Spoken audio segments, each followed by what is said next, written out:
केला बेचने वाली चुड़ैल। एक बार की बात है, जादूपुर नाम के एक गांव में करतब दिखाती एक औरत एक रेड्डी के लिए गांव में आती है। आइए आइए मेहरबान कदरदान, खाइए रोहड़ा के ताजे ताजे केले। कभी खाए नहीं होंगे ऐसे केले। पीले पीले केले खाइए।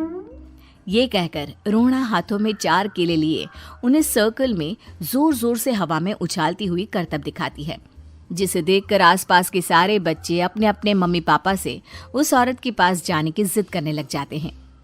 पापा, ऐसा तो सर्कस में बॉल से होता है ना, ये आंटी तो केले से कर रही है। चलिए ना पापा, देखते हैं। रोहड़ा एक पतली सी तार पर चलती हुई केलों से करतब दिखाती है। आते जाते सभी लोग बाहर रुककर उसके करतब देखते हैं और वाह वाही करते नहीं थकते। जैसे ही एक आदमी पास आकर उसे पैसे देने लग जाता है, तब वो कहती है, अरे नहीं नहीं साहब, मैं करतब तो बच्चों के मन को बहलाने के लिए करती हूँ। धंधा तो मेरा केले का है। पीछे देखो मेरी रिड्डी, जो भी मेरे केले खाएगा मेरी तरह चुस्त दुरुस्त और तंदुरुस्त हो जाएगा। पता चलता है क्या कि मेरी उम्र 55 की है। अरे पर ऐसे ठंड के मौसम में कोई केला क्यों खाएगा? ये ऐसे वैसे केले नहीं है साहब, ये शरीर में गर्मी देते हैं। ठंड को दूर भगाए जो भी रोहिणा के केले खाए। पापा, अगर मुझे केले नहीं मिले तो मैं घर नहीं जाऊंगी।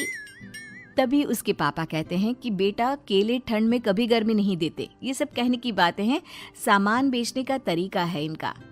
पर पिंकी नहीं मानती। मैं केले खाऊंगी। पिंकी की जिद के आगे नत्थू हार जाता है और उसे केले खरीद कर दे देता है। पिंकी खुश होकर केले घर ले आकर खाती है। अब मैं भी करतब करूंगी, कितना मजा आएगा। जादुई केले। पिंकी पहला केला खत्म भी नहीं करती कि वो बेहोश हो जाती है।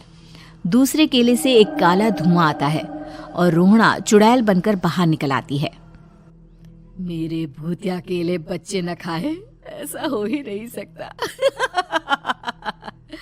जादूपुर वालों, कब तक बचोगे? आ गई हूं मैं रोहड़ा, जिसका कोई नहीं कर सकता सामना। रोहड़ा पिंकी को गोद में उठाकर काले धुएं में कहीं गायब हो जाती है। शाम के वक्त नत्थू घर लौटता है और पिंकी को घर में ना पाकर उसकी माँ से कहता है, माँ पिंकी कहाँ है? अरे बेटा, उसे तो तू सुबह करतब दिखाने ले गया था ना, फिर कहाँ वापस आए तुम दोनों? मुझे लगा तू उसे अपने साथ मंडी ले गया होगा। हे भगवान, मेरी बच्ची कहाँ गई? मैं उसे घर ही तो छोड़कर गया था माँ। नत्थू गांव के घर कोने में अपनी बेटी को ढूंढता है, पर उसे वो कहीं नहीं मिलती। परेशान होकर आके रो रो कर नत्थू हिम्मत हार कर घर लौट आता है। अगली सुबह रोहड़ा फिर से करतब दिखाने आती है और इस बार पिंकी की तरह रोनी केले खरीद लेता है। 50 रुपए दिए थे पापा ने, सारे पैसों की मैंने केले खरीद लिए हैं। अब मैं भी आंटी की तरह ही करतबबाज बन जाऊंगा।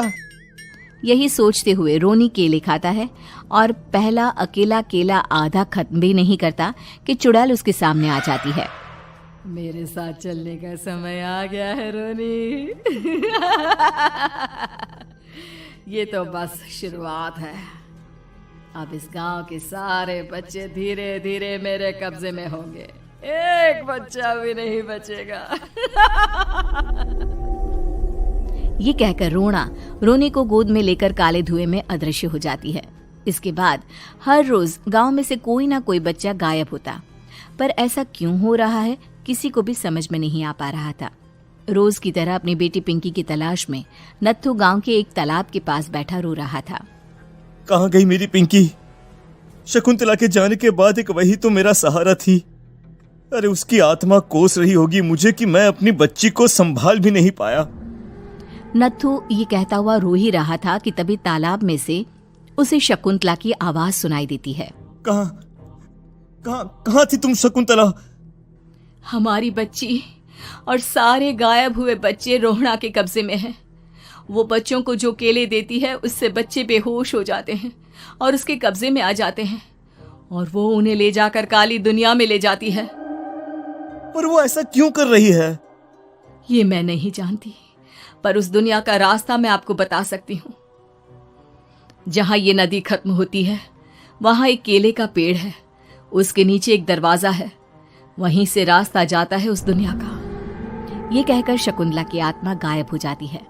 गांव के सभी लोग झुंड बनाकर उसी रास्ते से काली दुनिया में चले जाते हैं और वहां देखते हैं कि सारे बच्चे वहां काम कर रहे थे। पापा मुझे ले चलो यहाँ से। पापा पापा। सभी बच्चे अपने मम्मी पापा से लिपट जाते हैं। तो तुम लोग यहाँ तक आ गए? क्यों हमारे बच्चों को पकड़ लिया तूने? तुझे शिकार ही बनाना है तो ले, हम सब आ गए हैं, हमें खा ले। नहीं, मुझे बच्चे चाहिए। मेरे बच्चे के बदले तुम लोगों के बच्चे। क्या मतलब? मैं इसी गांव में रहने वाली एक औरत थी। केले की चोरी के इल्जाम में मेरे बेटे को गांव वालों ने इतना मारा कि वो मर गया। उसी दिन मैंने ठान लिया कि गांव वालों का भी वही हाल करूंगी।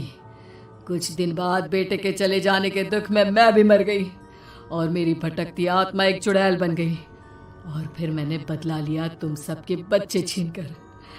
बर्दाश्त नहीं कर पाए ना, सोचो मुझ पर क्या बीती होगी। हमें माफ कर दो रोना। पता नहीं ये किसकी गलती थी, पर हम सभी माफी मांगते हैं। हमारी खुशियां लौटा दो, तुम भी तो एक माँ हो। गांव वालों की बात सुनकर रोहना का मन पिघल जाता है और वो बच्चों को छोड़ देती है। उसके बाद काली दुनिया बच्चों के लिए जादुई दुनिया बन जाती है। अब कोई भी कभी भी वहां आ जा सकता था।